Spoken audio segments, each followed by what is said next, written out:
Okay, I think it's recording. Yeah, I've had a thing. That's what it says. Okay. So does anybody remember what?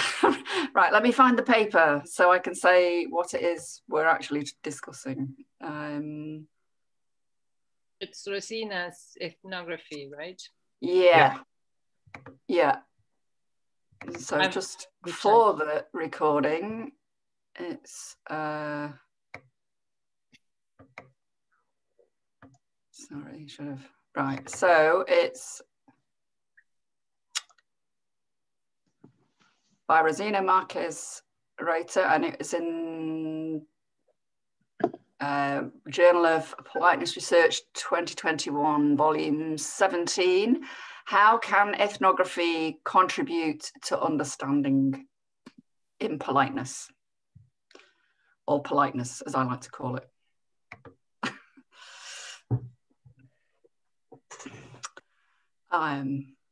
Yeah, anyone like to kick off? I'll kick off by saying I agree with her. I think that ethnographic studies can and should contribute a lot to an analysis of politeness in interaction. And I think I've tried to use it myself on several occasions. I would like to ask if people understand, because I don't feel that I do, the distinction between ethnography and anthropology, which she makes. I've got a particular quote here on page 36, which says, ethnography involves direct and sustained observation of the practices of a given social group in the context of their daily lives. Isn't that anthropology as well, or not? Or am I misusing the term? I think ethnography is a methodology within anthropology, would be my understanding. Yeah. It's a way of doing anthropology, but probably not the only way. I just don't know enough about anthropology, but that would be my understanding. Got it. Yeah, no, she sets them up as opposites at the beginning in the abstract, even, doesn't she? Yeah. Okay. Yeah, no, that doesn't seem right, does it? To be honest, I missed that. But no, I would see ethnography as within anthropology. No, what she's saying is, I'm not going to tell you what ethnography is. I'm going to tell you why it's useful. That's what that first sentence is about. The benefits of adopting an ethnographic approach, rather than an overview of ethnography. Okay. Yes. Yeah, I get it. Oh, I like this paper. Misunderstood oh, sorry. Sorry, go on, Barbara. The difference to be one of origin, really, whereas anthropology looked at exotic, remote societies or social groups. Ethnography extended to the known societies, so the societies that had traditionally observed the other societies. And I think actually she refers to the temporal dimension again in a footnote. I'm sorry, I didn't even manage to finish the paper, but there was a footnote 1, I think it is, where there's some additional comments. And she distinguishes anthropologists who tend to live among members of the community from ethnographers who have different types of modalities of interaction, which can be shorter term and episodic. So I think that maybe that footnote, Jim, provides a better answer to your question. Well, I think, it's about sort of different understandings of what ethnography is, and particularly how long you need to spend with a particular group in order to do an ethnographic study. I mean, you can have, anthropology of Britain. It's just, it is that kind of, there's almost that kind of colonial. Traditionally, it was kind of almost associated with that kind of colonial, you do anthropology on natives kind of idea, but actually there's no reason. I mean, it's like, Kate Fox's book on, yes, the British. That's anthropology, isn't it?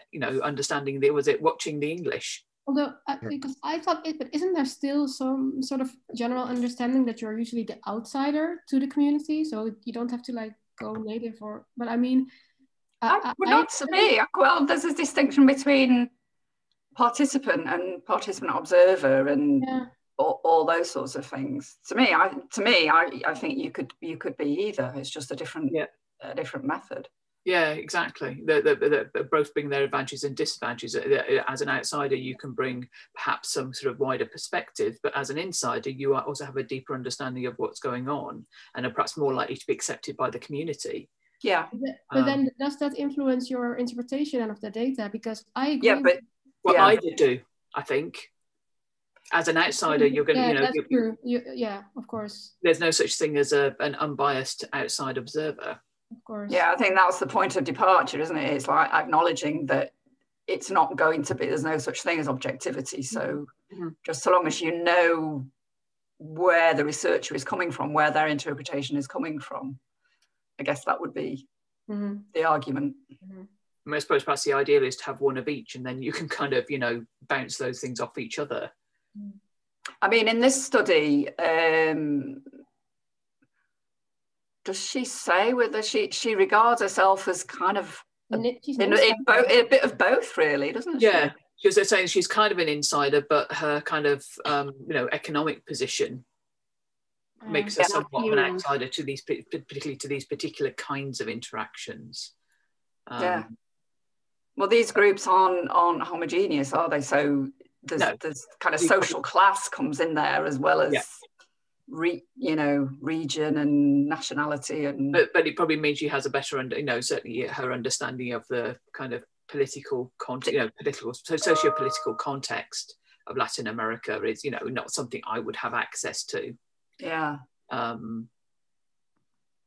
anyway, what caught my attention was that in order to make the assertions she makes, I don't think you really need to do an ethnographic research. So what I mean is, I agree with her and I like ethnography, but then the points she makes, she could have made without having been visiting the centers and being part of, and then as she says, because of her appearance, she's not an insider. So, but anyway, going to the examples, but I can wait, of course.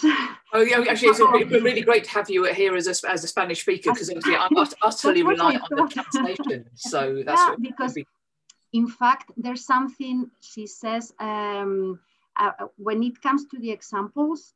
Well, if we go first to the number one, good morning, honorable gentleman. Or in Spanish, muy buenos días, caballero ilustre. What I think it's interesting is that this she analyzes as overly polite, but the thing is that I think that can lead to an inference that she's been very educated, very polite, and marking distance. And I think it's the opposite, because this is a way to show camaraderie. Like, we usually do that when we use these like very educated, very polite terms. In fact, this is a way to say, I want to connect closely. So it's like irony. It's irony. Caballero ilustre. And I think she's not saying that. And I think that's the kind of thing she could say after being involved, after being engaged, after visiting the center. So that's one thing about the first example that I read twice the analysis, and I was like, well, if you don't speak Spanish and if you don't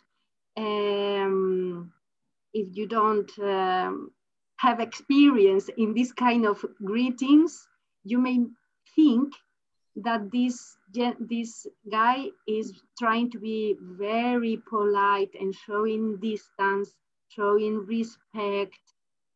And I mean, from my experience in different countries, Spanish-speaking countries, or even in Spain, when we do that, is kind of a joke, is humor. In fact, it's positive politeness, humor, camaraderie.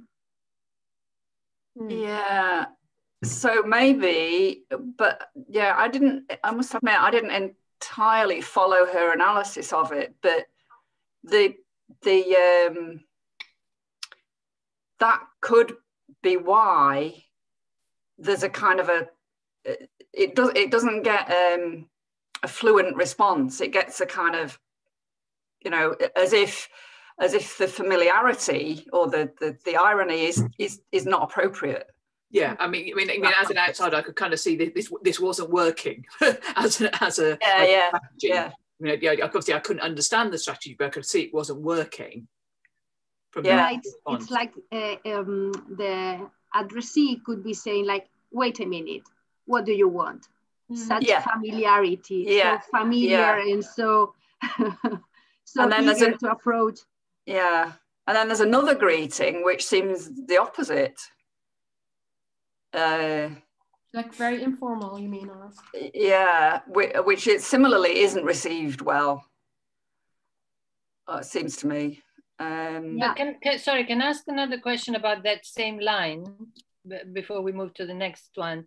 Because I think of this in Italian, and it kind of works for me as well as you described it, Carmen. That you can use this exaggerated politeness terms just to create a kind of maybe not ironic, but tongue-in-cheek kind of familiar. Well, you can do it in English as well, can't you? I mean, I mean,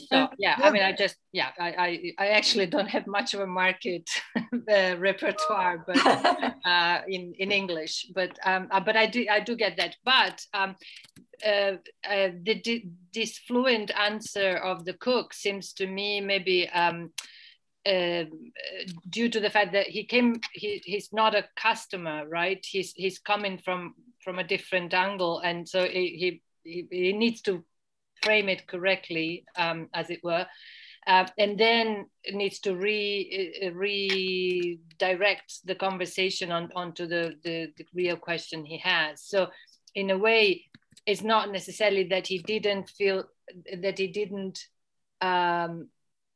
identified by. I mean, he knows who the line is directed to, and it's not a problem of interpretation. It's just that it's the wrong frame for what he needed to do. Would that be a way to interpret this answer? This I don't know what's going on here. Why are you talking to me like that, kind of? And sorry, the other thing I wanted to say, Carmen, is maybe I think there's a point to make about the fact that this is, according to Rosina, Colombian Spanish, and there may be conventions that simply don't travel to other varieties of Spanish. Would that be? But you know, I think the convention would apply the same to Spanish, because you could choose, instead of caballero ilustre, any other combination, any other collocation, but the convention, I think it could be exported to Spanish and maybe to Italian and to English as well. So, but the thing is that, I mean, when you have experience recording people, sometimes you realize that it's very different when you are recording in that particular context and when then you are analyzing at a later stage, because it can be just that the man was working. And if you are working, I mean, there's someone coming with a kind of request and you may just not be quick to reply because you are working. Or you may say, and then once you have the transcription, it's like another world. And so, I mean. But her or at least part of her interpretation is that it's to do with sort of different categories of immigrant. Is that right? Yeah. So I was just looking to see what she does say, but she's saying that you have to know more than just what goes on in that instance. It's got the fact that, is it now, I can't remember, is it it's something to do with the inquirer being a more recent immigrant? Yeah, doesn't on page 49, doesn't she talk about linguistic features of what in Colombia are regarded as less prestigious or educated forms of the language, but are indicative of the social, political, and economic sorry, I can't pronounce this word. Contingencies for those in London whose migration has not yet paid dividends. Yeah, yeah. So at the bottom of page 49, so it's to do with the how they, like, how long they have been in London and the kind of livelihoods they have in London. Yeah. Well, it was also, so he's a later arrival Bogotano, I think, isn't he? Yeah, but also there was a contrast between Bogotanos as compared to people from and it's my pronunciation, sorry, Carmen, Antioquia and Valle del Cauca. Oh yeah. So there seemed to be, so that you seem to suggest that the chef was from those kind of areas. Yeah. Which is a lower socioeconomic status, but the area associated with longer term migration. Whereas this guy, it was seems to be from Bogota. And a more recent migrant, that there were kind of lots of complexities around the relationships there. Yeah, yeah. I mean, I think it's, assuming that all that is true, I think it's a valid point that in something like greetings, I can imagine, in Britain, that you might not on the surface completely understand everything that's going on in a greeting exchange unless you know similar sorts of things, like the connotations of, say in Sheffield, using love or duck, and who can use it in what context. And it is different if probably somebody from elsewhere comes along, and especially a different country comes along and calls you love. It means something different. So those sorts of things. Sitting in my garden yesterday, which is, it's only very small, and the pavement goes straight past it, and a neighbour I've known for a long time came past and just said, "Hey up." And it's like, I can't really say that, just really, because, Yeah. But hey up. Hey up, which is like the hey up. It's a Yorkshire of Irish English, how yeah, or it's like a sort of how are you kind of thing, but it's just hey up. It's one of these multifunctional expressions. It can also mean, oh, look at that. That's true. Yeah. So, oh, way up. Yeah. What's he up to? Kind of thing. But yeah, I can't really use that. It's just not really part of my cultural. If it did, it might have a different meaning. It might really go badly. Yeah. It means that you feel you can't pull it off with conviction. Yes, exactly. Is that, that I don't have the right kind of cultural history to pull that off with conviction. Wrong class, wrong geography. Yeah. Also, have I told you before about my story at the hospital canteen or not? It's quite similar that. I wanted to order some drinks at the hospital canteen, and the local Huddersfield one, and in certain contexts, rightly or wrongly, I'm sort of embarrassed about sounding a bit posh, so I think, but on the other hand, I feel that I can't pull off proper Yorkshire. Do you see what I mean? It wouldn't be convincing. It might sound like I was taking the piss or something, which is one reason you don't. So, but this time it had this interesting side effect. So instead of trying to say something like 2 cups of tea, please, or something like that, I thought, well, what I can do, I can't do that, but at least I can use the relatively non-posh London instead. Do you see what I mean? So that, social class stuff. Yeah. So I go out and say 2 cups of tea, please. And she comes back, do you want chocolate with that? Because she heard it as 2 cappuccinos. You have literally no idea how often those mishearings happen in a cafe. Latte sound in a cafe, having worked in one for 4 years, the amount of times someone ordered a latte or a large tea and got the opposite one, they sound the same. And cappuccino and cappuccino sound the same. Yeah. But if you in do a that busy sort of environment, that those London they affrication, sound so freaking similar. Yeah. Or noisy, because often you've got coffee machines going Yep. in the background. Yeah. Sibilants. So it honestly might not have been to do with the accent thing at all. It might have been just those get so easily confused in a noisy cafe I take environment. your point. Yes. Trust me on this. Yeah. Well, you see, I encourage the possible interpretation of cappuccino because I put a lot of affrication on as well, you know. And also because you said cap. Sorry affrication on t is what I mean. Please. Yeah. And of course I had a very low strut vowel as well, you know, very open strut vowel, strap, caps of T. So it could have easily sounded like that, you know. But there you go. On the subject of accent and dialect, has anyone ever tried to use a dialect term but kept their own accent? Because I always think that's an option, but an option that maybe gets interpreted wrong. Have you seen that skit? There's a skit that those is it Armstrong and Miller did that had an ongoing skit. Oh yeah.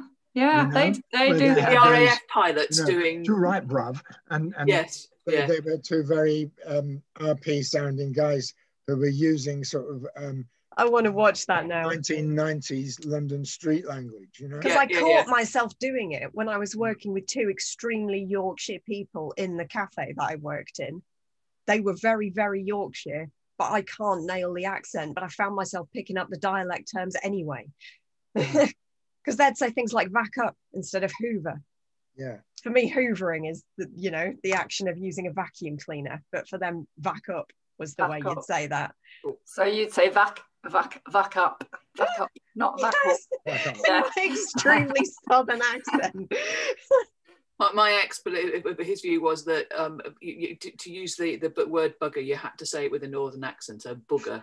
Bugger was just not the same. Yeah. That's true, isn't it? Yeah. Honestly, I think bastard sounds better than bastard as well. But there you go. I think it has more vehemence. Well, I would never use long A anyway. So yeah. Sorry, it was just. I only have long A. Like for those kind of words. No, I'm a Brummie, so we have short A, or at least most of us do. Anyway, sorry, off topic, but yeah. So is that kind of there's a lot of complications there, aren't there? And I think yeah. So I mean, obviously, Carmen, you have insights that I don't speak Spanish, so I don't have. But I get the general idea that if you like that these things can be. That these things have very subtle indexing of different meanings, and it's very easy to get it wrong. You're trying to do a particular job. You're trying to get a particular task done, but you don't choose the right tool, don't get it quite right. And I think, I mean, in general, there's, there is that lack of emphasis on people not quite getting it right. They're trying to do something, but they don't deploy resources in the way that the other person would want them to achieve that particular task. And that's sort of, so I think I suppose the point holds about the complexity at play here. It's a similar point, isn't it? I was just looking at the other example of asking for the toilets, where the toilets are. I was looking at that one too.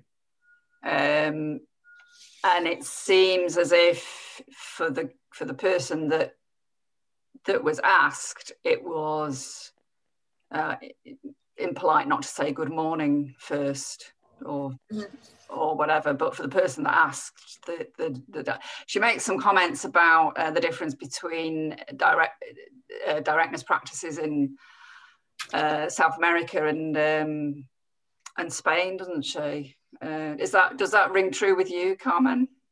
Yeah. In fact, for people from South America and Latin America, Spanish are rude because we don't use modal expressions like they do. We are more, so that's the feeling they get when they speak with Spanish people, that we are rude because we have evolved to a different variety that is not using the modality like the could you please, but there is something that I understand when she explains about the use of aseos. Aseos is the typical Spanish, one of the common ways to ask for the restrooms or toilets. But what I don't understand, she says that in northern Spain, we would say aseos. No, I didn't get that. No. I wondered about that because I thought, I'm sure I've not heard it said like that. I don't know if this is just a typo because it's only in Seville in Andalusia in the south. In Seville, they use the th sound. So for instance, instead of saying they come from Seville, Sevilla, I would say Sevilla, and they say Sevilla. So she's got it. Only in Seville where I would expect aceo with the fricative th. So I guess this is just a typo because I mean northern Spain, Basque Country, Asturias, there is She's never. Got it the wrong way around. Maybe it's just typo. So what's the significance? What she's saying is the significance of not using a fricative. But just marks. Let me check because I think it's page. Let me check. I think it's just the idea that it marks them as being not as using a more Peninsular Spanish variety rather than a Latin American Spanish variety. I think. Yeah, I think that's the main point. In fact, it's like okay, they are. Yeah. The use of aseos instead of cuarto de baño, but the pronunciation I think is not relevant here. No, I mean, no. Especially when it's not accurate. So, well, I mean, if they are saying aseos, then I think what he said that they're kind of that they're indexing their identity as being more Peninsular Spanish rather than South American Spanish. And I think that's the point. It's about how they seem to be positioning themselves as being more Peninsular Spanish rather than where they're really from, which is Latin American Spanish. And that then highlights their stay in Peninsular Spanish, as compared to somebody who's come directly from Latin America to the UK. I mean, that was kind of the meaning I got from it. I mean, one of the other things I've heard about is that I did some stuff on intercultural this MOOC on intercultural stuff. And one of the things I did was get two of my colleagues, because we have a lot of Spanish teaching going on. I had somebody from Peru and somebody from Spain talking about differences in politeness across those, broad, very broad areas. And one of the other thing was that the TV usage, usted vos, so that Peru that you use vos pretty much, much more than you would use in Peninsular Spanish. I mean, it doesn't come up in this particular example, but it's another kind of important distinction in. And I wondered because doesn't that also feed in? Well, so this is my own personal experience, but I see a lot of tensions between South Americans and Spanish people here in Germany, where I'm from. Right. I'm married to a Catalan person, but he is actually, well, there are different groups basically here in Chemnitz, and there's a Spanish group from Spain, and then there's this Latin American group, and the Latin American group feels that the Spanish group doesn't see them as like, I don't know, they feel proper like Spanish speakers. Well, they're all Spanish speakers, but they have two groups, and they feel that the Spanish group is exclusive and only wants people from Spain. And we are. It's very complex, right? But I think there are a lot of tensions about how these groups see each other and potentially. But I mean, is there an attitude a bit like, I don't know, possibly a bit like England and America, that the ones from Latin America don't speak the real Spanish, or it's kind of I think there is something like that, to be honest. Actually, also with Catalan, like Catalan isn't a real language. They shouldn't be teaching Catalan. There is this feeling as well of, so I would say, but I don't know how widespread that is. And this is never actually verbalized to me, but yeah, so it's a bit tricky. But I also did have some, because I'm friends with both groups, it's complicated, but basically also there were these people who had actually migrated first to Spain and then migrated. So from South America to Spain and then to Germany. And they went to the Spanish group because they had lived in Spain for a long time. And then they were told they're like, oh, but there's a group for South Americans too, you know? And there is also so it's maybe to do more with culture than it's to do with language. But I do have the feeling in general that there is a sense that Peninsular Spanish is seen as more real Spanish, but maybe that's, I don't know. I mean, a lot of these people are teachers of Spanish here, so maybe they have, I don't know if that influences their view as well on what, I'm not sure. I guess there are many socio-cultural factors, class factors, and, well, history behind. And now there are so many conflicts with Catalonia and the rest of Spain, for instance. By the way, do you know that now the political prisoners are being freed, but it's because Europe is telling Spain, if you don't do this, you are not getting the money. But here we are not told that. Here it's like the government wants peace and avoid conflict. Oh, really? They are not telling the economic problems of the situation. So in fact, there is so strong rivalry between the rest of Spain against Catalonia. And then with Latin America, as people here are seen as low class and immigrants and poor conditions. So it's much more about than the language. The Latin Americans, yeah.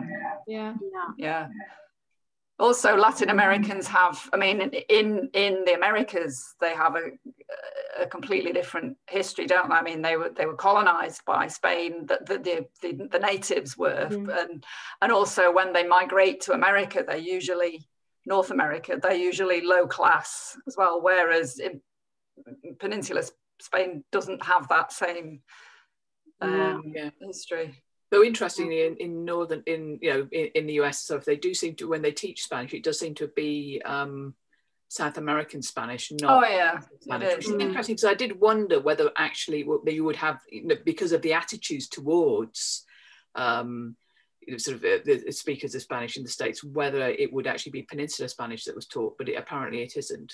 And you know, in fact, I'm teaching American students who come to Alcalá for, they come as conversation assistants in schools. So when they speak Spanish, they have Latin American Spanish, but well, here the reaction is, that's funny. I mean, Spanish people think, oh, that's funny. You have been learning Spanish with Latin American accent, but as they are American, that overrides. The fact of being American overrides the variety of Spanish. You are American, you are white. You are white, sorry, white Spanish is like white, cool. If you're American, you are cool. It doesn't matter whether you speak with a strong accent, with Latin American ways, or yeah, I mean, interestingly, because we have a lot of students learning Spanish in school, and they could, most of them go to Europe, but a number do also go to Latin American countries. That is an option. So I had a student teaching English in Ecuador. There are many differences. And you know what happens here also, that Movistar, the telephone company, when you call assistance to our national monopoly, well, the big one, the big telephone company, when you call for assistance, they usually connect to Latin American operators. And we don't understand each other. So it's the typical complaint that you call to one operator, you want to do something with the agent and they don't understand you, and you have to call again and again and again. So there are so many complaints that now they are trying to have more Spanish, Peninsular Spanish speaking people. Yeah, it's the same in Britain when they started outsourcing it to the Indian subcontinent. They got a lot of complaints. And now I think often you get connected if it's a technical issue, but otherwise you tend to get somebody in. They like Geordie, Newcastle. People in Newcastle. There must be a lot of call centres in Newcastle. Well, Yorkshire too, and Scotland. Yeah. So all that, all that kind of, dialects, some accent stuff, accent preference stuff. They've obviously, read up on the literature on that, I guess. And also the North is cheaper to cite. Yeah, so it's the same principle, isn't it? But on a smaller scale. Mm-hmm. If you're going to have a big office with a lot of people sat in it, then it's a lot cheaper to do that in areas like Newcastle and Yorkshire than London and the Southeast. Yeah. And we are all over the world learning English, and what is funny is that then when you are English, you don't learn to speak with an accent that everybody can understand you. So for instance, I can tell you that a guy from Northern England came and was hired as a teacher of English, but after a few weeks, they said, sorry, students don't understand you. So even if he was hired as native English, but then students didn't understand him at all. So he he lost his job. They didn't blame the students then. Or see it as maybe the students just weren't good enough at English. Yeah, or widen their knowledge of different varieties of English. Yeah, I was a teaching assistant in California in a mainly Spanish-speaking class, and they came from various Mexico, Guatemala, various sort of Central American countries, and they noticed that I didn't sound like their other teachers, but they did understand me more or less. And when I explained to them that it was the same as the differences in accent between different kinds of Spanish from different, they were totally on board with it. They were, oh yeah, we understand, we get it.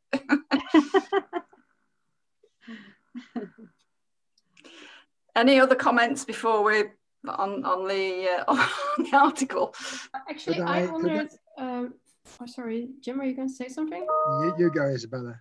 Okay, I just wanted to say I did ethnography for my PhD, so I'm very pro ethnography. I think it's a great method, and I think it's a great addition to politeness. But I just wondered how does it fit in with a discursive approach to politeness? Is she saying this is different, or does it fit in with that? It's like a method of that. Yeah, it's a good point, because I thought of something like Locker and Watts's stuff on the dinner party stuff, which is a kind of ethnography, isn't it? Because he talks a lot about the relationships between the individual people and so forth, doesn't he, in that stuff, and the background and the cultural kind of context.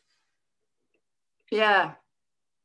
So, yeah, I mean, it's a good question, because the whole point of the discursive approach is that you can't analyse, you have to analyse in context. Mm-hmm. Mm-hmm.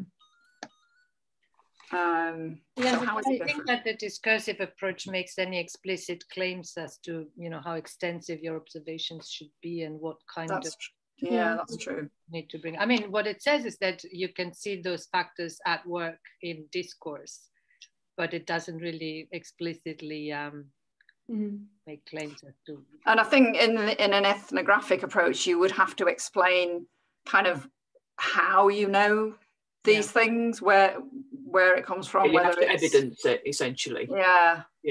And that's really hard to do in a short art. It's always that frustration, isn't it, that that with an article like this, she's only looking really at two fragments. And and I understand entirely why, but it doesn't give you that, and they're probably not the most complicated, because they've got to be ones you can explain in a relatively short number of words. So yeah, I'm sure this does have, a lot of utility. I mean, it did make me think when she was talking, I mean, because essentially what she's talking about is politeness as gatekeeping, and that made me think about, you know, what, you know, the historical politeness stuff on sort of, you know, medieval courts and, you know, courtoisie and all the stuff that Watts talks about in the first chapter of the 2003 book. It's the same kind of principle, isn't it, really? Politeness standing for something else, politeness saying whether you're part of a group or not. Mm. Mm. You know, Well, it's relational work, isn't it? And I think this but also shows indexing social links and social positions too. You know, are you part of the group? Do you have the knowledge? Well, that is, to me, that is relational. That is, are you in or are you out, or where do you stand? And you know, the interesting thing that politeness brings to that is how subtle language is in indexing those sorts of things. I mean, it can be, as we've just been, you know, Jim illustrated, it can be as little as a change in vowel in one word, and that just means so much. Or it can be, I mean, even if it was a wrong analysis, it can be whether you know, say aseos or atheos, you know. And, so it could be really subtle differences.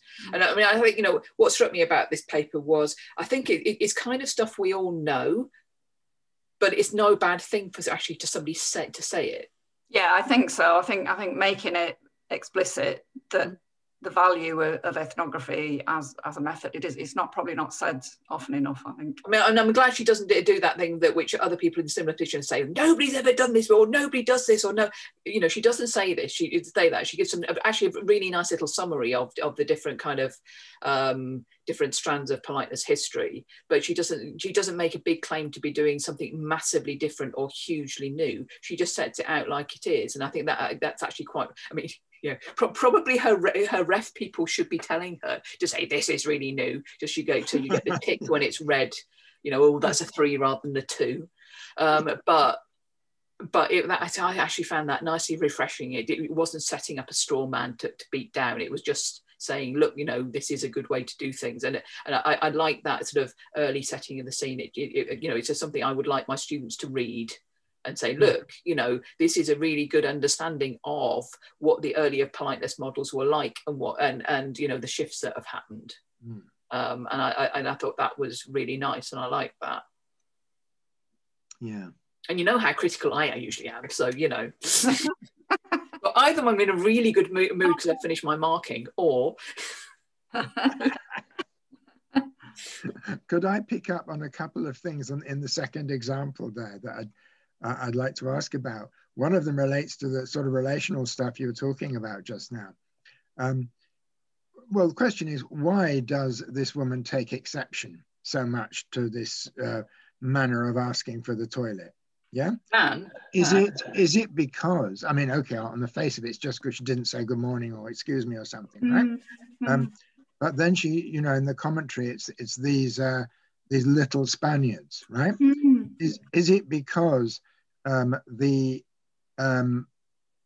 this woman was recognized some way as a Latin American, pretending to therefore to be a Spaniard, but because she's not entitled to do that, because I know she's really a Latin American, therefore she's not entitled to pretend to be a Spaniard, and if the gatekeeper had recognized her as Peninsular Spanish, would she have not taken so much exception? I don't know. Yeah, it's an interesting question, isn't it? Yeah, because there is definitely that sort of, you know, it's just like somebody pretending to be it's like somebody pretending to be above me. That was kind of the feeling I got. Somebody positioning themselves to be better than me by aping a Peninsular Spanish just because they've lived there for a bit, or perhaps seen as perhaps rejecting their Latin American heritage as being beneath them, kind of thing. That was the kind of flavour I got. Or maybe just not being authentic. People don't like it when they think people are being like pretentious. Or as the other way, as Jim was saying, when you try and be down with the kids, as it were, and use the you know, the but that's a kind of pretension to a I certain suppose so, yeah. It's just it's pretensions in a different direction, but it's still pretensions, isn't it? Yeah, true. I was thinking of white kids speaking hip hop. Well, yeah, quite, yeah. Well, the people, when I teach about it, you know, most of the people in the class sort of say, oh, you know, they don't like it when their contemporaries talk like that because it's not real. Mm-hmm. Yeah, because I mean that way I've had various students do dissertations on white hip hop artists and how they're perceived and so forth. So yeah, absolutely, they're not seen as being part of their lived experience. It's always what's the word for taking on something, another culture's dress or whatever? Crossing. Cultural appropriation. Appropriation. Yeah, appropriation. Yeah. Sorry, so sometimes the words evade me. and something that could be also interesting is that the word that is translated as little Spanish or little Spaniards, in fact, it's the original, they say españoletes, that is not the same as españolitos. So let me explain. There are several diminutive endings, and the standard is ending in ito, I-T-O, españolito.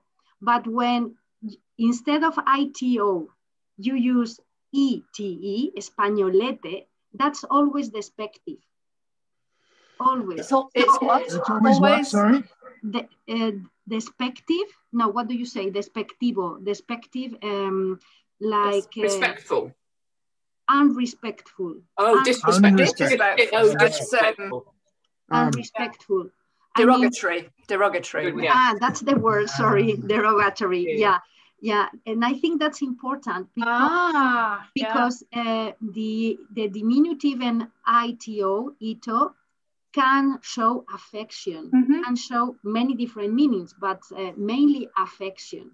But the ending in ete, españolete, is derogatory.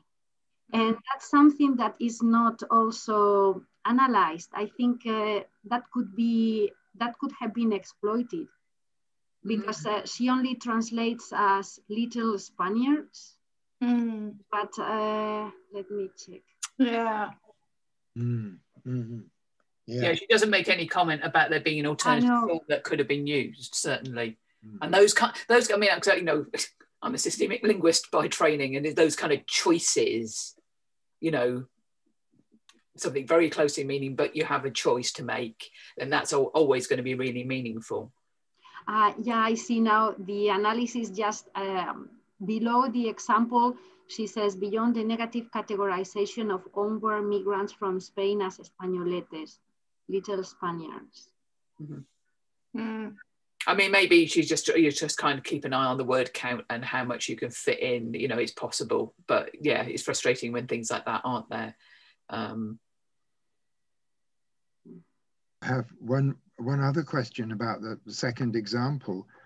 Why is this section framed as something to do with directness, indirectness? I mean, it's actually to do with presence or absence, isn't it? You know, what would be indirect about saying good morning or excuse me, where's the toilet? No, I think it's about how the phrase used for the toilet, I think, aseos, as compared to estos españoles, sort of kind of bathroom kind of equivalent, which I think I think that was the directness thing, I think. Sorry. She doesn't articulate that though, does she? You know, well, not in the English translation. Yeah. Sorry, I think sorry, I don't know if Bethan has said this because I was looking for the example and I couldn't hear you.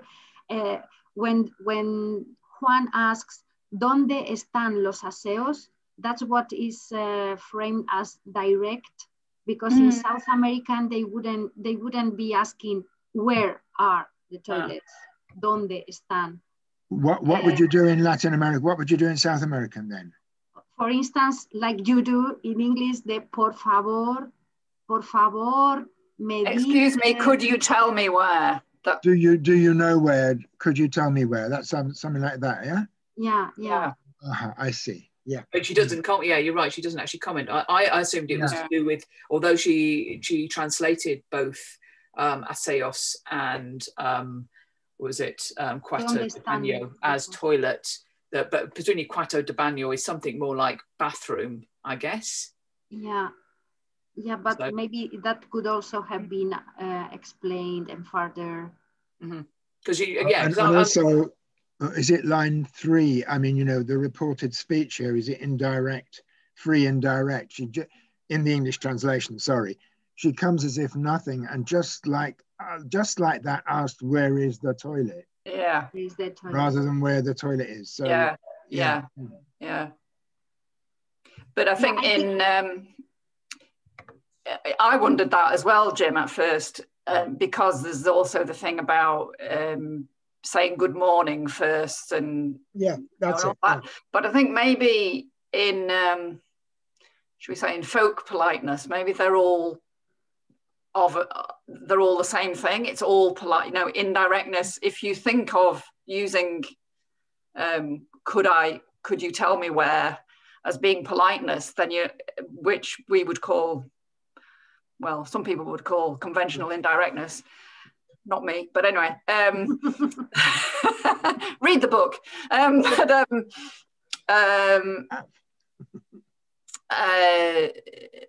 But then you would also lump in with that saying good morning first, wouldn't you? It's all part of indirectness, and saying greetings and saying good morning first is all part of general politeness. Yeah, or general politeness. Or vice versa. General politeness is all indirectness.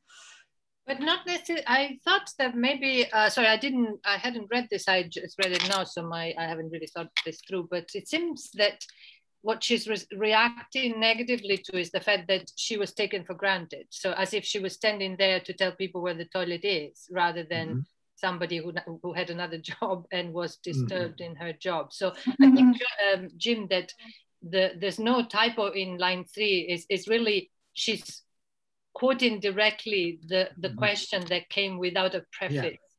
Yeah.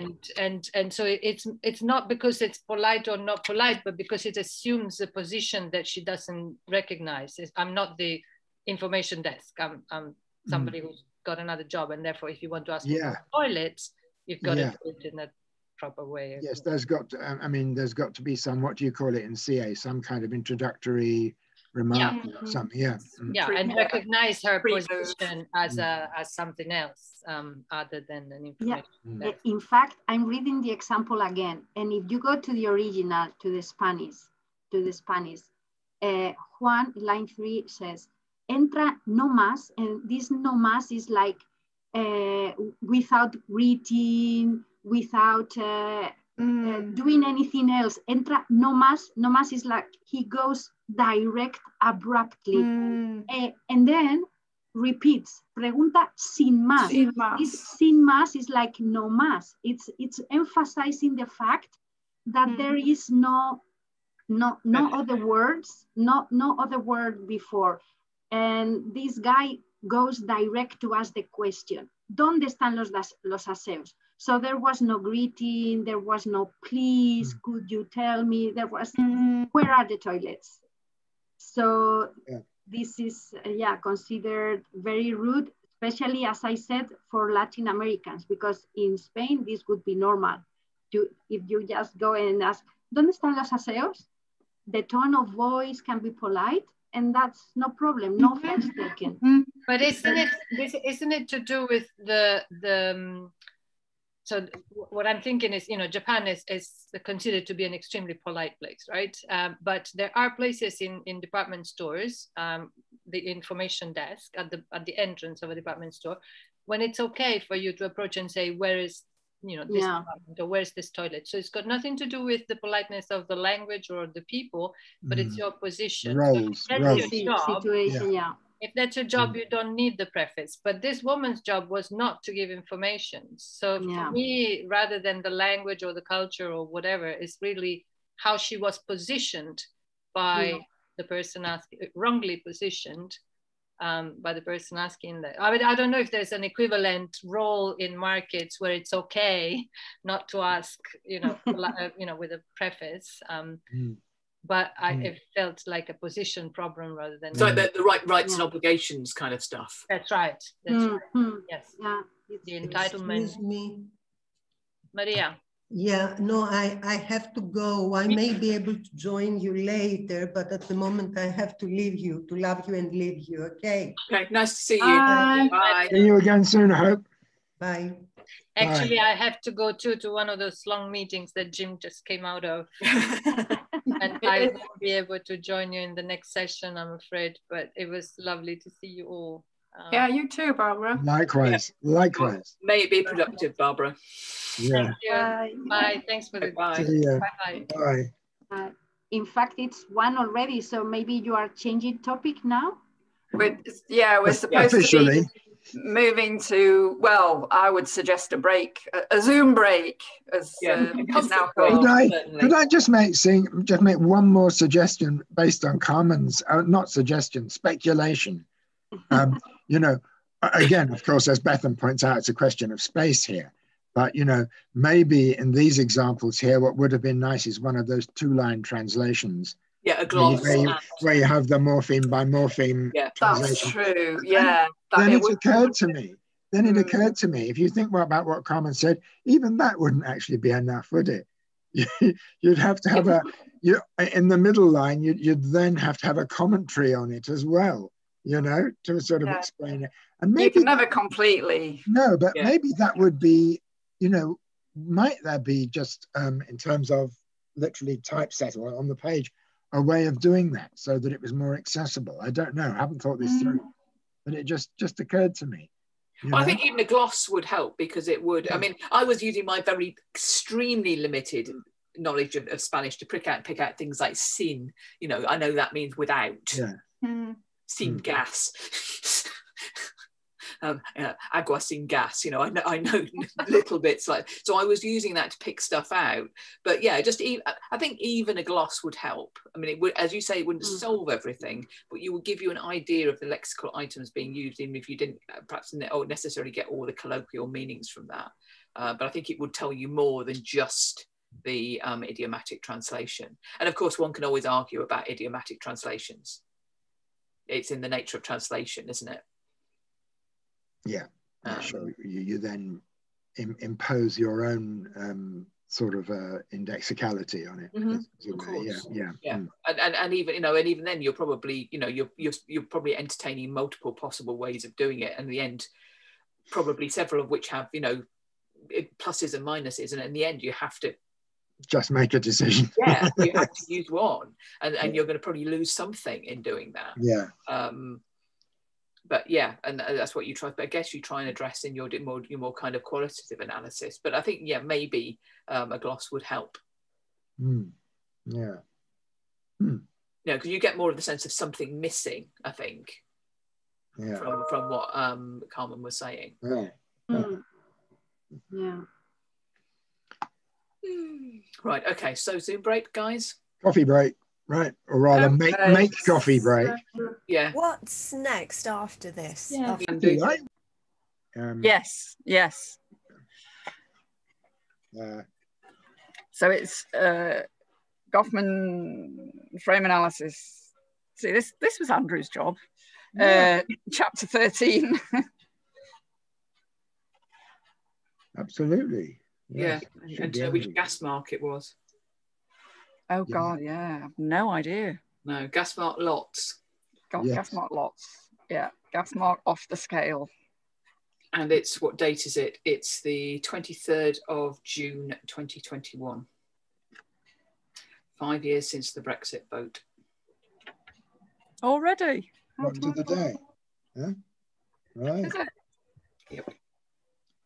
See, all this, I still haven't had a chance to flash my Irish passport.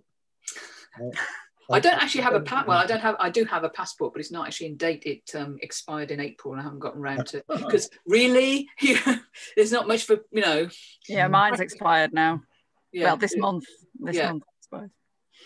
So I must get around to. It feels very odd not to have a passport, so I must get around to redoing that soon. So anyway, right, okay, yes. So I thought this was very Goffman, because I was expecting this to be kind of like a draw together of all the other chapters, and it's not really. It's new stuff. Yeah. But it's our stuff at last, if you see what I mean. Yeah. Sorry? It's our stuff. Well, yeah. No, it is. Yeah. Although a lot of it is, I was a bit surprised by how much he's sort of taking. I mean, I always knew it was, you think of Goffman and its dramaturgical model of interaction, isn't it? But I was still surprised by how much he relates it to, or even contrasts it to drama, to plays. Well, I was actually saying, I'm largely saying how similar it is. Yeah. That it would. But one thing he didn't, he never referenced Lebov and narratives. There was a lot on narrative, wasn't there? Yeah, but he never referenced Lebov. All these things that have to be, onto narratives by then, had he? I think he might not have done. It's 66, wasn't it? Huh? 66, wasn't it? The narrative. No, that was social stratification in New York, and that's stuff came later. Yeah, so it might have been just after this. Right. Okay. Yeah. Because what was it? 72, 73, something like that. 74, I think, isn't it? 74. Okay. Yeah. I know it's kind of what you might term early 70s. Yeah, 74. You're right. Well, first Northeastern University Press edition, 90. Oh no, that's the 1980s. As I said 66 then. Yeah. Yeah, so it reminded me a lot of Lebov and narratives. The idea of complicating action, the idea of the having to kind of get permission to go into into an extended turn at talk, that kind of stuff.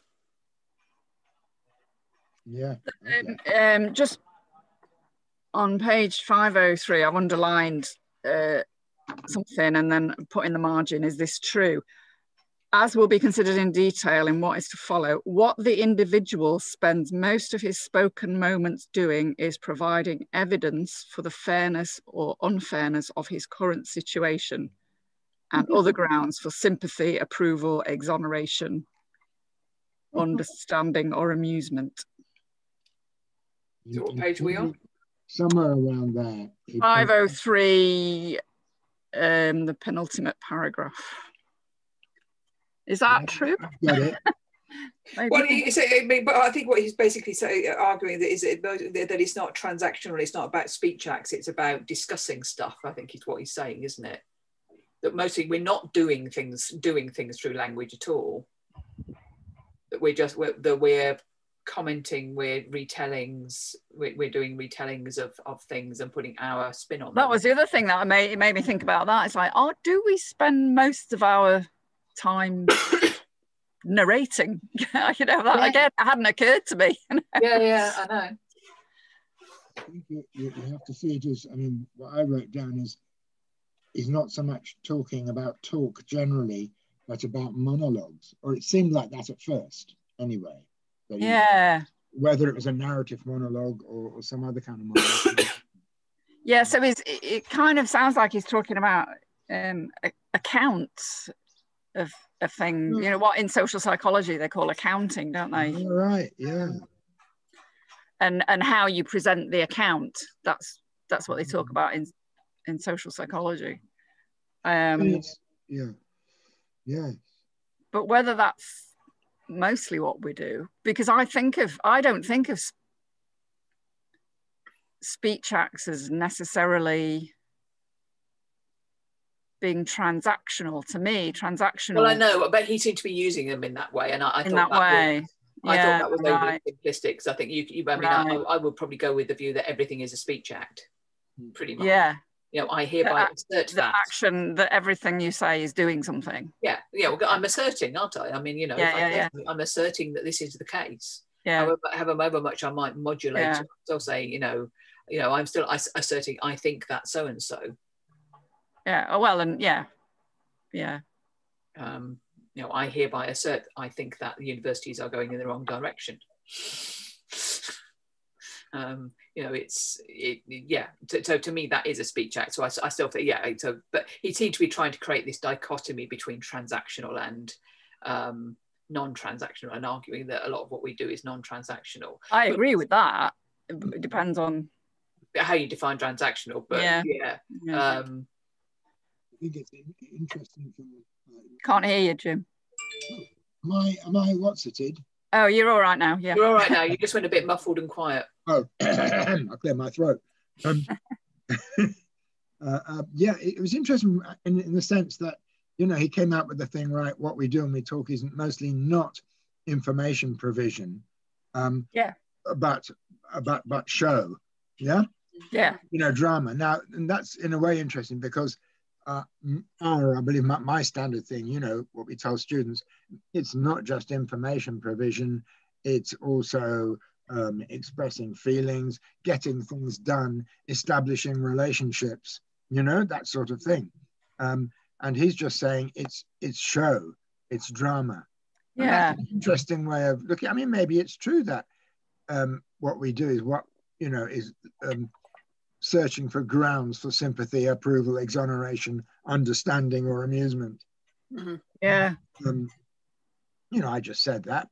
I don't necessarily want you to agree with me, but I guess I want you to approve in some way of what I've said or be amused by it or something. Mm-hmm. Yeah. Yeah, and I think it's probably, it made me think that there's probably more of that in my talk than I will perhaps otherwise have been aware of. It's one of those things that makes you think about it. Mm-hmm.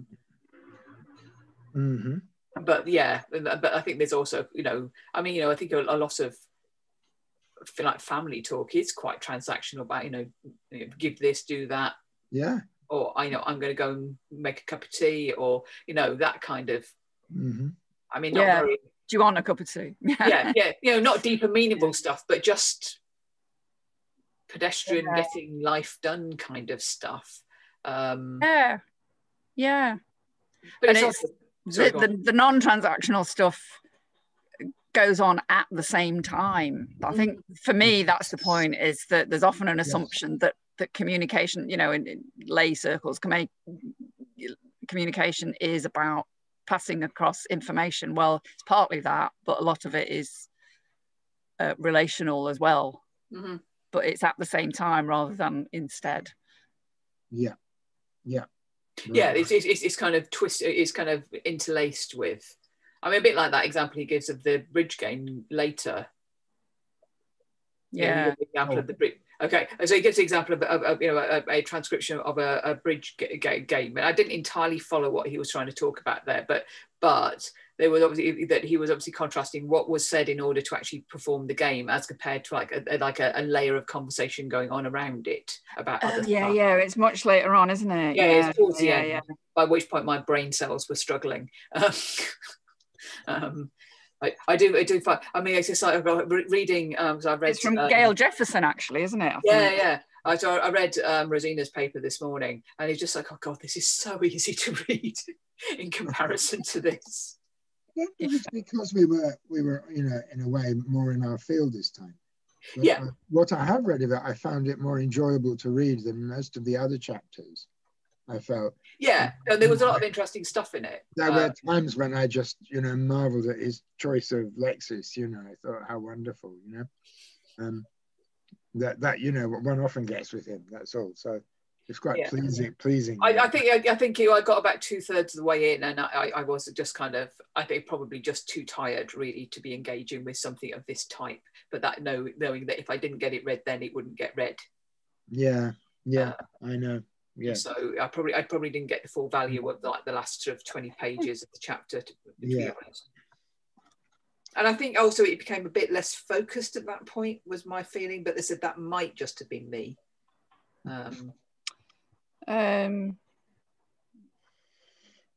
Yeah. Well, the first half is where he introduces what are now familiar terms of principal animator figure. That's doesn't that start in section 4 around about page 512? I had it as that it the beginning of the production format stuff, and I thought I thought what was interesting about it at first is that, you know, compared to the later stuff, the forms of talk things, which I haven't read. So. Sorry. I haven't read that, but I know the basic terminology. But... Yeah, well, you know that there you have sort of. He talks quite, not separately, of course, but, you know, sequentially about participation framework production format. Mm-hmm. And he uses neither of those terms here. Yeah. And actually, at first, they're sort of mixed up. So he starts with production format on page 512. By 514, he's on stuff which we would now, and he would later call participation framework. Right, okay.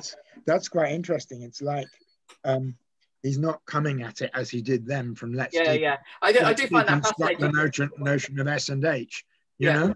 Yeah. But you do, when you kind of see that those kind of nascent kind of element, I mean, obviously, you know, I mean, not just nascent in this case, but reasonably fleshed out, but a different kind of version of, you can see how somebody's thinking has changed and developed over time, which I do find interesting. It's one of the things that, you know, it strikes me that, you know, modern academics don't really like admitting that they've changed their mind on things. I mean, Jonathan is probably one of the exceptions on that in our field, that he will say, yeah, I've just changed my mind. And he's kind of, you know, quite upfront. But a lot of people are very sort of wary about that. And it's just like, well, why shouldn't you change your mind? Why shouldn't you learn more and change how you think? That shouldn't be seen as a weakness. It should be seen as a strength. You know, if you this is the thing about Goffman is he changes his mind as he goes along. Yeah, well, there is an element of that. Yeah, in the same chapter. Yes. Well, he kind of goes, oh yeah, but yes, la la la la. Oh, but not that really. And then la la la. You know, and you're kind of, oh okay, yeah. So yeah. I did get kind of a bit tied down in when he was trying to talk about the different uses of I and embeddings and. That's really interesting, isn't it? Yeah. You know, distance from the person, all that kind of stuff. I can't quite remember what that was. That was towards the end. I think that was when I was getting a bit seems to be trying to relate it to formal linguistics in a way. You know, the sort of stuff about embedding. Yeah. And I found that. I mean, I'm sure there's a interesting. You know, if I sat down and looked at it more carefully, and perhaps I was a bit more awake, maybe I'd get more out of it. But I did find that a bit hard going. And I got the gist of what he was trying to say, and there was a couple of good examples he gave, kind of pointing out differences of saying things in two different ways, and I could kind of see that, but I didn't get the whole kind of layers and depth that he was trying to access. I mean, you know, you could perhaps argue that maybe it's just not something that kind of comes up from the politeness perspective, or the kind of things that I think about in the same way. I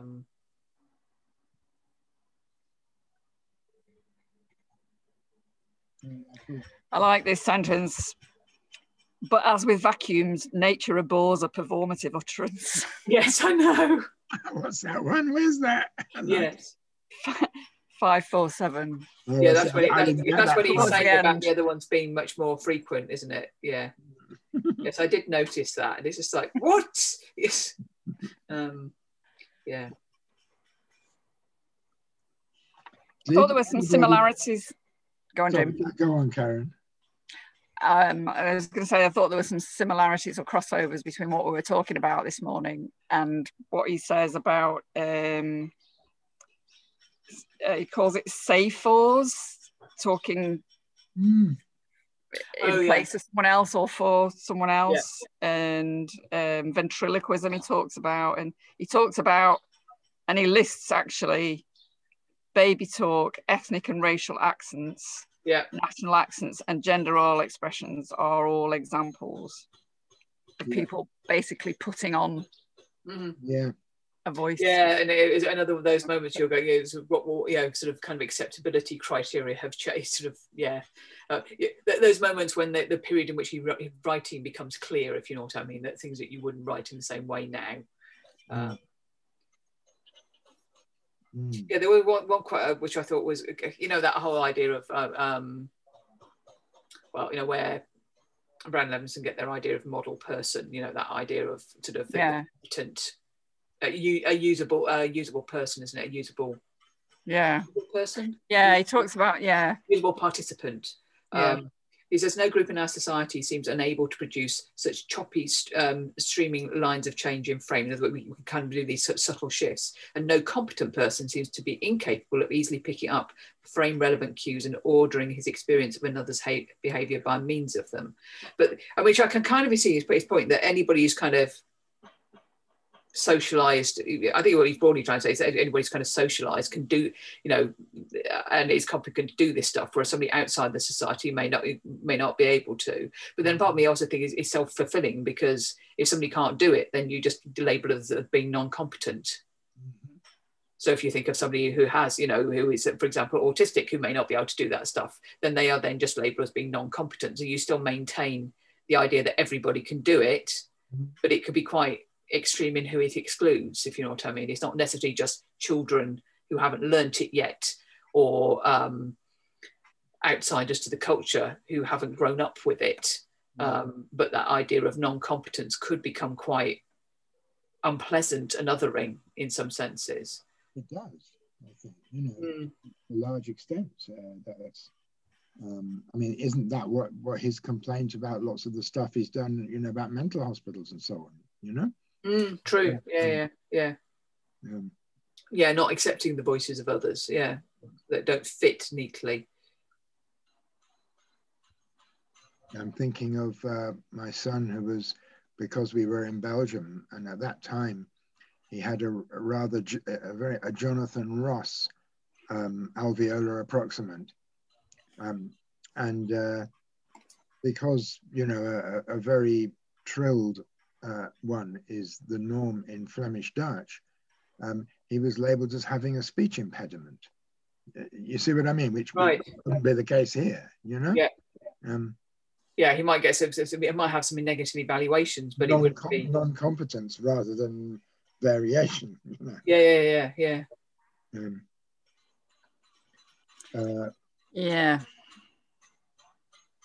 I wanted to ask if people understood the reference to the black box. It's round about 513, 14, 15.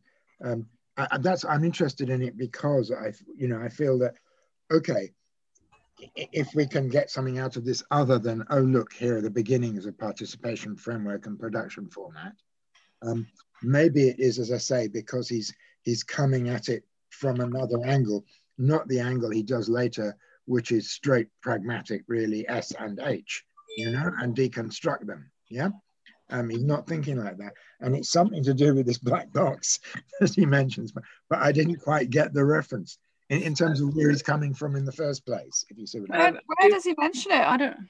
I'll find it, hang on. Oh yeah, I've got it. It's the top of 514. Top of 514, okay, great. The traditional black box model is but one possible arrangement for the management of information. Right. And this is the black box model of the interactant.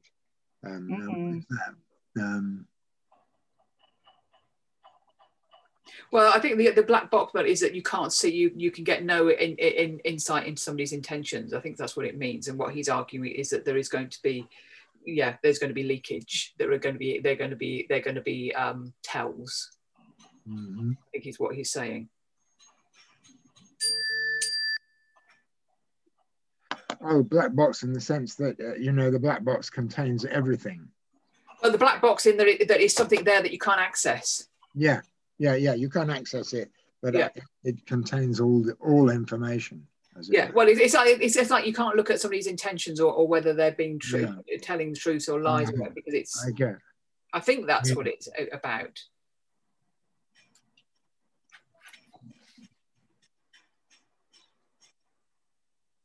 I mean, he uses all the examples from the cinema about how that's kind of writ large in kind of cinematography, so that the viewer knows things that maybe other participants in the the filmed interaction don't, or the idea of asides in plays, stuff just for the audience. Yeah. So he's saying that there are ways to that there are tell ways. what someone's thinking and feeling, even though they don't do it voluntarily. They don't give it away. Or or they're not saying stuff essentially that he doesn't.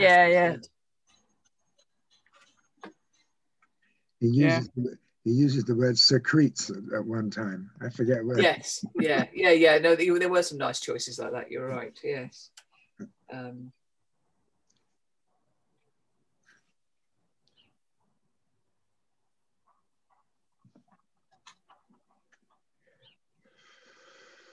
I liked here somewhere, I think it's 515, that, you know, now in our field, we've had for what, 10 years or so, quite a bit of stuff on non-seriousness. And he gives an example here of the hearer being non-serious as well. That is to say, the hearer has a role in non-seriousness, not just the speaker. Oh, well, it's kind of going with the kind of frame as put forward kind of thing. Yes, yes, exactly. Right. Yeah. Yes. Yeah. Yeah, I had a nice example of that actually. So I bought off eBay some okay, to me very nice, but you know, I you know, other people, but sort of kind of the sort of modernist cast metal cat figures. They're very kind of stylized, Yeah, sort of things. And I bought this little set that was being sold by a cat charity that had obviously been donated by eBay. So when I sort of sent a message about it, I said, you know, blah blah blah, you know, I hope they're going to settle in with my cat, and or with my other cats, and because I've got all the other ones of similar type. And the person went with the frame and said, well, you know, if you introduce them slowly and, you know, keep them apart, you know, and that kind of thing. So she absolutely took up this joking frame of treating me like introducing real felines into a household. So, you know, which of course she didn't need to do, but she kind of took up that frame, which at the time I thought was, you know, it was kind of quite interesting. So yeah, that is it, because it only because, you know, then it's worked. I mean, it's that thing about take up, isn't it? You know, if somebody takes up that frame in that way, you know that they've got the humour, they've been, you know, and been amused by it, had some positive effect on them. yes. It is almost, it's metaphorically picking it up and running with it, isn't it? Yeah, you know, it's that exactly. metaphor applies. Yeah. A recipient of such may know he is being fooled with, know that it is perhaps known that he knows, and still act out a figure who is unknowingly being misled. Right. Yeah. So there's no, I mentioned that because, you know, your example, and we can think of examples, your example, Bethan, is the evidence of the words that are used in response. Yeah. There's no words. So they know it's not a truthful thing or it's a real thing, but they just treat it as though it is. Yes. Yeah.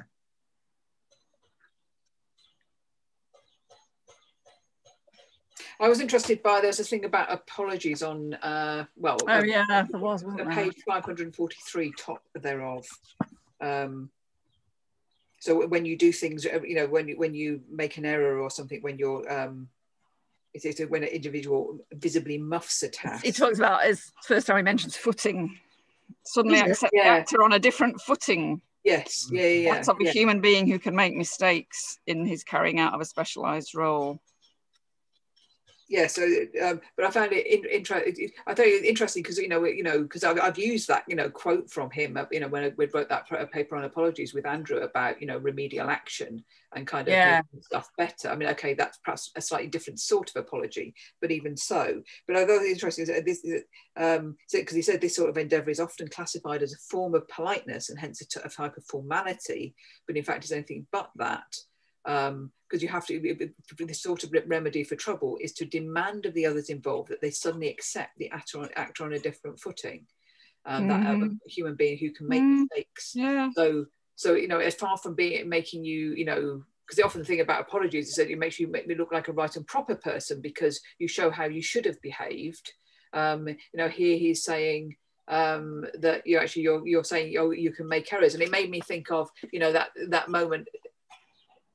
As a teacher, that how do you deal with something if you actually don't know the answer to a student's question?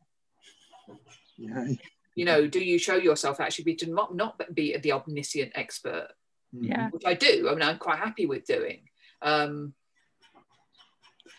quite shocked as like an undergraduate dissertation student that I'd supervised, because I'd recommended a book of Leslie's to her to read, the one about about the body. I can't remember what it's called.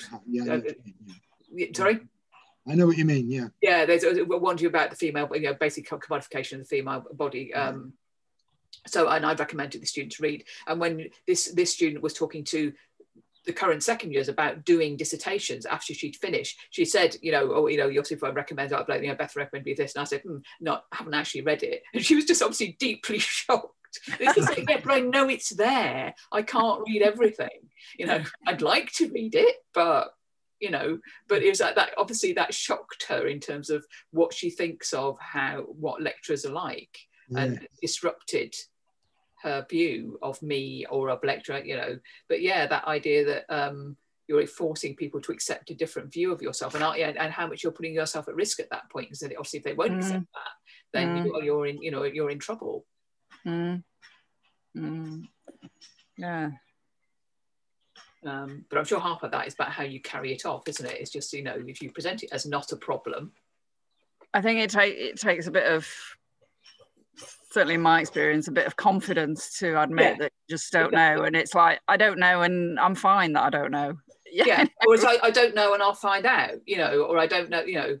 But at the beginning of my career, I might not have been comfortable doing that with a student.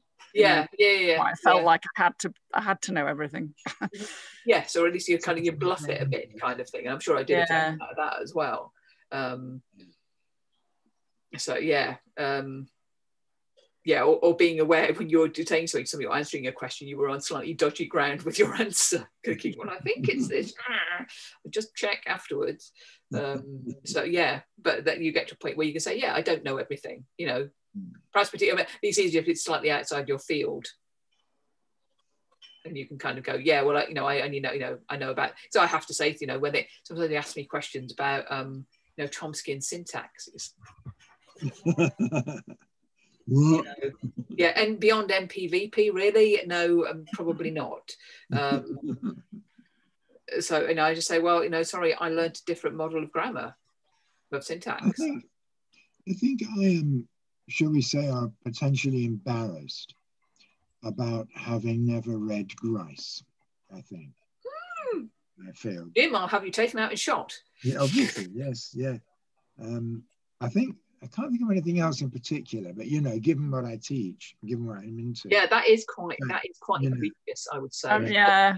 No, but I think there have been quite a few things where I've thought, I probably should read that. I have read Grice because I've written on him, but I know lots of people. I think I didn't read Grice for quite a long time. I started to read it. And probably was teaching about it as well. Yes, indeed. Otherwise, I'm saying that in general, I think it's good. The advantage of admitting you don't know is the exuding of confidence. After all, you're providing a model which demonstrates you don't have to know everything, because of course you can't. You know, because it is, you know, you can't possibly know it all. It reminds me of that, you know, David Lodge trilogy. You remember changing places? And there is there's one where the really annoying, when he's in the States on the exchange, so it is changing places, when he's in the States on the exchange trip, there's a really annoying lecturer and they're playing a game, and you to get maximum points you have to admit things you haven't read. And the more famous they are, or the more you should have read them, the more points you get. That's a good game. How that's, you know, like for somebody who's, you know, trying to get a sort of you know, a tenure track position, you know, sort of you want to get the amount of points possible, and this guy hasn't read Hamlet and as an English literature professor, you know, and I think Grice is about there actually, Jim. I don't actually have any particular desire to read him at the moment, I must admit. I would recommend the 75 paper. I think that one is worth reading. Okay. Probably, that is the one to read, I think. Is that Logic and Conversation? Yeah. I mean, I enjoy the style of discourse of writers of that time. You know, I like reading Austen or Searle and so on. You know? Yeah, I've never read much Austen and Searle. I really should. So I'd probably like it, but you know, there's just so many things stacked up. Well, I mean, Logic and Conversation is only about 20 pages. Okay, all right then. Note to self. Yes. Okay. And you know, all the stuff on this is a different eye from the one that's talking now. yeah, I know. Yes, there's so many things I should. You know, when I was packing up my office, you know, over a year ago now, you know, I had this kind of vision that I would have time, because I thought, you know, I suppose I thought that we would be finished with exams and stuff in normal time-ish, and then over the summer, you know, that there'd be a limit on what I could do in terms of research because access to stuff. So I thought, well, I'll catch up with all that, you know, those things I haven't read. Yeah. Have they? Yeah. No. Yeah. That was not how last summer played out at all. But yeah, there were various things I brought home, and I think Speech Acts is one of the books in that box. Yeah, yeah. There's always too much, isn't there? Yeah. Yeah, I can remember Robin Fawcett when I was, you know, I was starting my PhD, or, you know, before I became a PhD, so he kind of looked at me in this kind of very sad way, sort of, you know, spaniel eyes that he has, and sort of said, I do feel sorry for you because you're going to have to catch up on all this stuff I've been reading for the last 20 odd, you know, and there's that idea that he'd read it as it came along. Yeah, of course. yeah. And it's now just classic, isn't it? Yeah, and exactly. And how can you can't possibly read all of that stuff. No. Yes. No. I mean, actually, I was thinking, I mean, this is kind of going back more, you know, kind of, well, not off topic, but an aside. When I was reading Rosina's paper this morning, it did occur to me that actually one of the things we could do in LPIG on occasion is read a classic paper. Rather than always read something, feel we have to read something new. Yeah. Yeah, it's an interesting idea, actually. Yeah. Yeah, you know. Yeah. So, you know, I didn't have anything particular. Oh yeah, we didn't actually. I'm glad you suggested that, because we didn't talk about it. No, we didn't, did we? So, you know, yeah. So it, yeah, great. There you go. All right, I'll wait for it then. You've yeah. But yeah, you know, but yeah, I just thought it was an interesting, because sometimes we struggle a bit to find something, so that was perhaps an alternative. Although it does involve somebody saying, "I think this is reading," or "I would worth reading," or "I would really like to read this." But yeah. But yeah, just as an aside. But no, I did quite enjoy reading this. But I was just expecting something that went actually kind of engage more with the terms and stuff he'd introduced in the book as a whole. Yeah. Well, Keyings comes up. Yeah, he doesn't actually talk about frames all that much in this chapter. Not really. No, and that wasn't really what I was expecting. You know, yeah, but yeah, I mean, as ever, interesting nonetheless, and just made me kind of see lots of links with other stuff, and his intriguing examples as ever.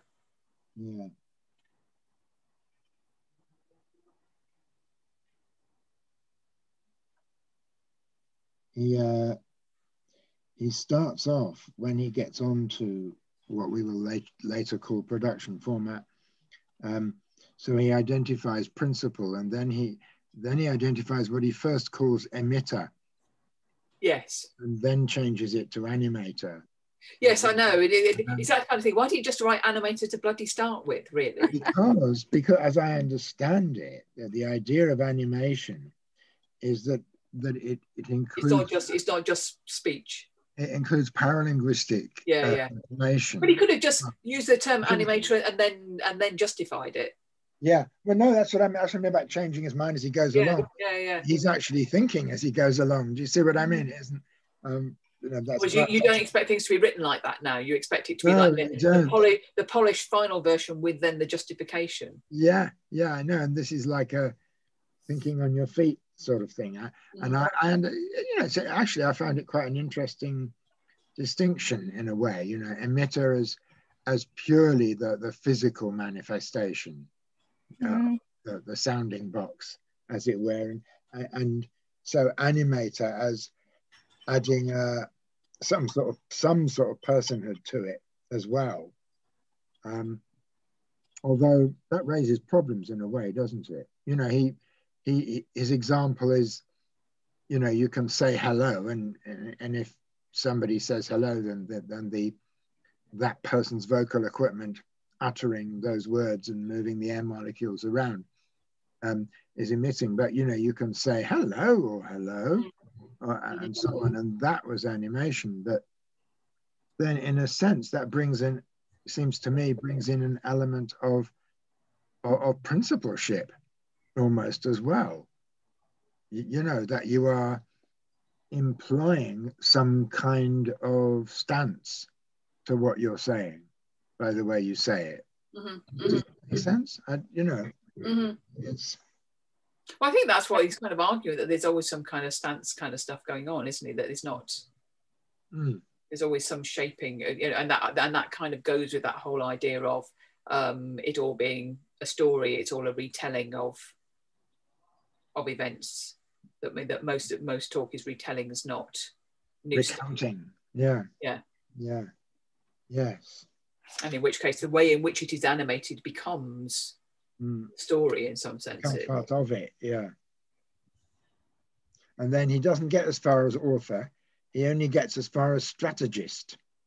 Yeah, and I kind of missed it. And he said, "Oh, well, we've already dealt with it." He said, "Where did he deal with strategy?" And I didn't have the energy to go back and search for it again. It's round about 523, I think. Yeah.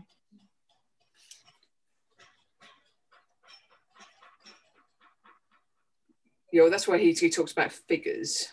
Yeah, that's right. He's talking about figure, which figure. Yeah, well, he says nearly complete principal, strategist, animator, and figure, and it's just like, where have you mentioned strategist? I kind of briefly kind of looked back over and couldn't spot it, but he didn't talk about it again, really.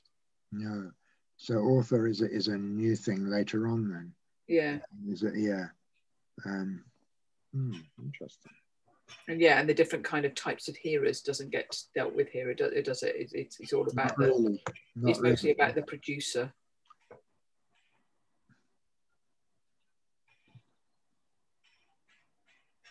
So he introduces strategist in the person in whose name a stock is bought need not be the person who decided what stock it was best for him to buy.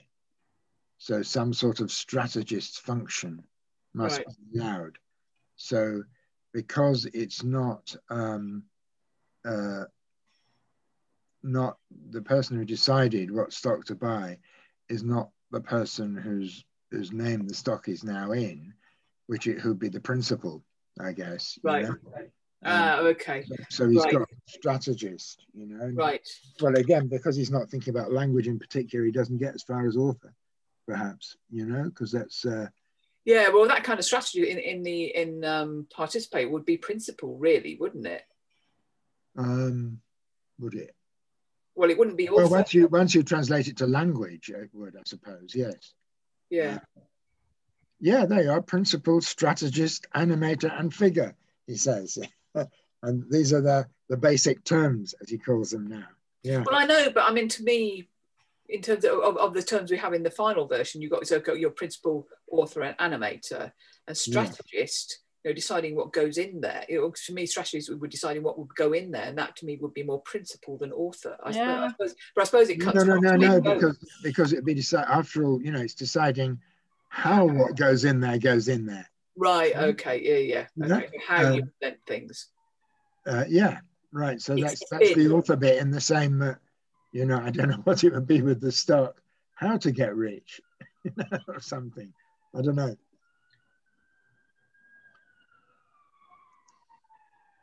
I'm looking at all the various uses. There's only 5 cases of the word strategist in the whole book.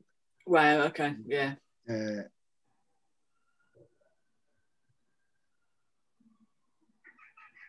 So now later on, I don't know which page this is. 5, 6, 7 near the bottom. It comes up again, and now he's talking about fighting. Oh, that's the next chapter. Next chapter. Oh, is it? Okay. Yeah. So we won't worry about that now. All right, forget it. Save that. Yeah. Next time we'll only have 17 pages to read, unless we're going to read something else as well. Oh, wow. So we'll also have to think about what we're going to read next too. Yeah. Well, I guess we'll follow our strict chronological thingy. Yeah. We'll have to go back and find the list. I've got a copy.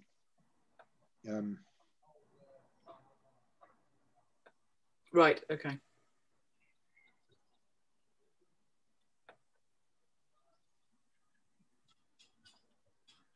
But we can't be that far off forms of talk, surely. That's 81 and this is 74. No, there's not much in between, I don't think, actually. Right, yeah. I'm not sure. I don't know if I won't waste everybody's time if how easily I could find it. Probably not necessarily. Rewarding. It's nothing personal. Yeah, I'm feeling a bit like that. Yes. Well, you know, this really has been this has been a slog, hasn't it? You know. Well, it's probably taken us about 3 years, hasn't it? Yeah. It's sort of somehow it wasn't made. You know, if you think about it, this book wasn't made to be read in this manner. No, absolutely not. I mean, what we probably managed about 3 chapters a year on average, I would think. Yeah. So that's at least 4 years, in fact. Yes. So that it's that's scary, isn't it? Yeah. Yeah. It is.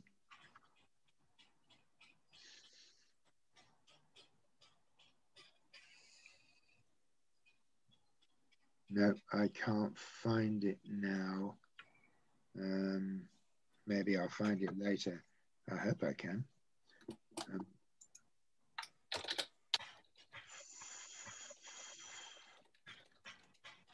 Yeah, because Andrew was kind of the keeper of the list. He was, but I think I sent it to him. I had it. I can find the. Of course, it might be out of date. Well, not necessarily. It was a list compiled by an Israeli scholar, and there was a link. That's the thing. If I could find the link, and I think I know where I can find it, even if I can't see it. I thought I had it in a separate file here, but it's not showing up to me right now.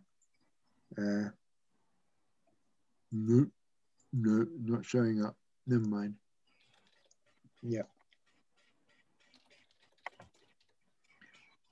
I like, I also found quite intriguing, because he's talking about what he calls production format, what he talks about managing attributions, you know, and I felt that there were echoes of, you know, what they call speech representation and stylistics, I think. And the various degrees of you know, of distance of the animator from the principal, because that's what it amounts to, I think, with reporting clauses. You know, you report something done or said, and how far away from it are you, the reporter, if you see what I mean. I'm thinking of pages 516, 17.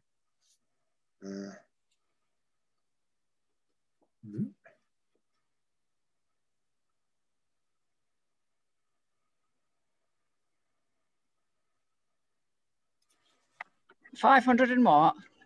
516, 517. And 16. Sorry. Am I not very clear? Maybe I'm just slurring my words. That's all right. Slurring your worms. Yeah, that's it.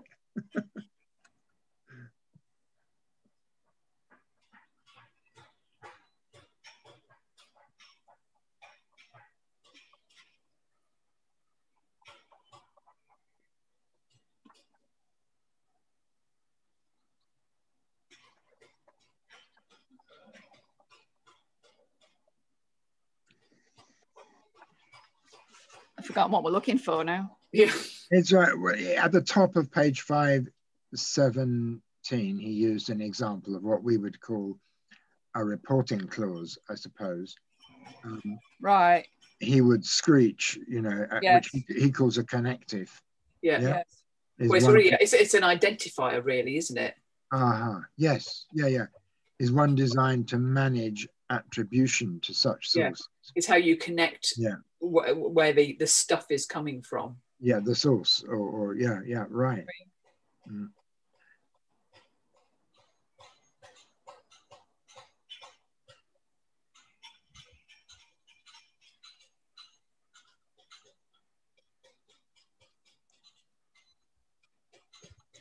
Yeah, so that's when he starts to go into the, you know, who I and this stuff is becoming, and I got quite I found that kind of difficult to follow.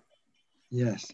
I mean, I was quite happy with the idea of his justification of animates. Made a lot of sense to me. That he's like, yeah, absolutely, that, you know, and I think this is much more accepted now in linguistics, that, or at least in, you know, our kind of area of socio-near kind of, you know, socio-y, pragmatic-y, linguistic-y stuff, that, you know, that it's a bodily, that language is a bodily performance. It's not just a sequence of sounds. Yeah. Yes. Yes. And although it, you know, admittedly, it's one another of those things we kind of recognise but haven't entirely gotten to grips with. Yeah, well, I find a lot of the stuff, and what's so great is that in, you know, you read his descriptions, page 517, 518 here, and in principle, it's actually quite simple, but it isn't at all. No, exactly. I mean, the principle of it is just like, yeah, that makes absolute sense. But how do you actually deal with that when you're trying to analyze language? How do you, I mean, when you get to the idea of a transcription, you know, how on earth? Yeah. I mean, you know, I have students doing multimodality stuff. The transcriptions are insane, you know, in terms of readability, how long they take to produce and stuff like that. So how can, you know, really, yeah, at one level we should be doing this stuff, but on another level it's, you know, it becomes so big a task, it becomes almost undoable. I mean, it's a bit, you know, like, you know, there was a comment in the paper we were looking at, in Rosina's paper this morning, you know, about, you know, how lots of people have used basically comment sections, or, you know, online, you know, guilty, you know, and because it's easy data to get hold of. And yes, it is. Yeah. And it is one of the reasons, because it's already, you know, there's no transcription, no major issues. And in these times when, you know, ethics requirements have become huge and complicated and, you know, time consuming to negotiate, and that's without the problem of actually getting people to engage with you, you know, to actually give up their time. Yeah, I wondered about the ethics process for Rosina's data, actually. That's true. Yeah, that's a good point. She doesn't mention that, does she? Yeah, it is. No, I don't think so.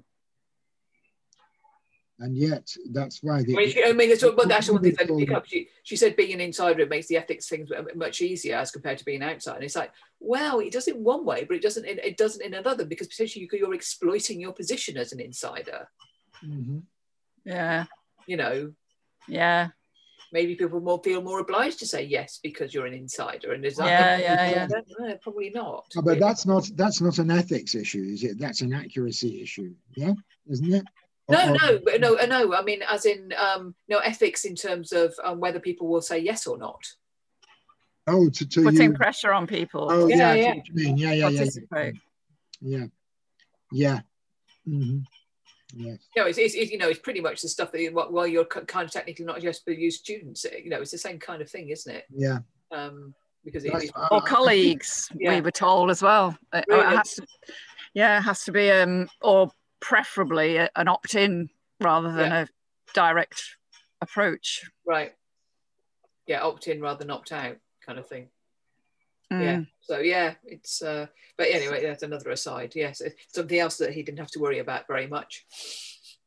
Partly because of the lack of ease of audio recording. Then I think it's because we know it's so easy now that we're enjoined to be careful. You know, I don't see anything. It's funny actually. At the bottom of my notes to Rosina's paper, I wrote conclusion. Use yourself as data. You know? Yeah, well, if you're part of the data, kind of. You know, and that's one for your person to ask. It avoids the ethics issue to a degree, and provided, you know, I don't mind producing, provided I'm honest about it. I don't mind producing transcriptions from memory. Yeah. Mm-hmm. Okay. I've done that, but then you still argue. Obviously, it means you cannot then go into the sort of certain details of second by second interaction, because you don't have can't possibly have that kind of accuracy. Yeah. You do if you watch the videos, but providing you don't make unwarranted claims like that, I find that fine. And ethics is another thing I get fed up about now. Yeah. Another way of being hampered Yeah, well, yeah, well, yeah, absolutely. I mean, because I get frustrated when you say all this stuff going on TV, or things that I don't. And you think, well, compared to that, whatever I'm doing is so low risk and. Yeah, exactly. And what's the other thing that I think you mentioned, Beth, I find interesting is this thing about getting hold of what we would call data. Yeah. Which is actually the language. Any of you followed cricket at all? Well, okay, in the last, about 3 weeks ago, this New England player, somebody dredged up some tweets he wrote. Oh, yeah, yes, I did see, I saw a story about that. My son was telling me about that, So I'm interested in that kind of thing very much. I sort of keep records of these language incidents now. And what's often interesting is you get reports in every media outlet about this thing, but very, very rarely do you actually get the original tweets they're talking about. Yeah. You know what I mean? What we would call data. Yeah. And sort of on what grounds are all these people getting angry, upset, whatever, But they always leave out the context, basically. Yeah. So even if they do, well, that too, of course. But they leave out. But the context is you need to have the actual data in order to see the context. That is the context, isn't it? Yeah. Exactly. Yeah. I mean, yes. Yeah. It's like that. Few years ago, and you still find it occurring in government reports. Some head teacher, and it was on at the time. It was on the bloody Today programme. Head teacher says that children are coming to school without knowing their own name, and I was just like, okay, really, where's the evidence? What are you talking about? Where's the evidence for this? Just give me the whole story. I don't just want to, but it seemed like journalists and the rest of the world were willing to just take that at face value. At face value, yeah. How it's just a discourse. The place is going to the dogs, isn't it? Yeah. The only cricket story I've seen recently, it came up on BBC News yesterday, actually, about sort of like high local, obviously semi-professional local league stuff. Play at some important match, and a guy hit, one of their best batsmen hit the ball, went out of the ground and smashed his own car window. Love it. And you see the news came, you heard the smash, and you can think, oh God. Then somebody came over to tell him. It's like, oh no, not my car.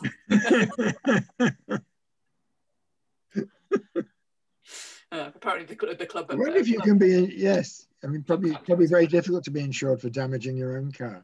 Yeah, well, I think the club owner was going to pay or something. Had offered to pay. So. It was quite funny. There's a cricket pitch very close to the M62 motorway where I am. I was just wondering about it's about 20 feet down, and in the summer there is an awful lot of greenery in between. Right. It's not actually that far back from the motorway. And I was just wondering, has anybody ever managed to hit a 6 onto the motorway, Yeah. And yes, another kind of, obstacle to when going past Huddersfield-ish. As if the traffic weren't enough. And the rain, and the snow, and the wind. Remember that if you drive over, it's on the way back. Right, okay. Yeah, I probably, if I'm coming over from that, I'm sure I won't drive, because I'm sure there may be some social event afterwards. Oh, do you think so? What a good idea. Yeah. Oh, those were the days. It's kind of difficult. That's what is so hard. I have been invited to a sort of farewell drinks party for actually our head of department, which actually means head of sort of section here. On the next week. I'm going to stop recording now, people. Good idea. Yes. So we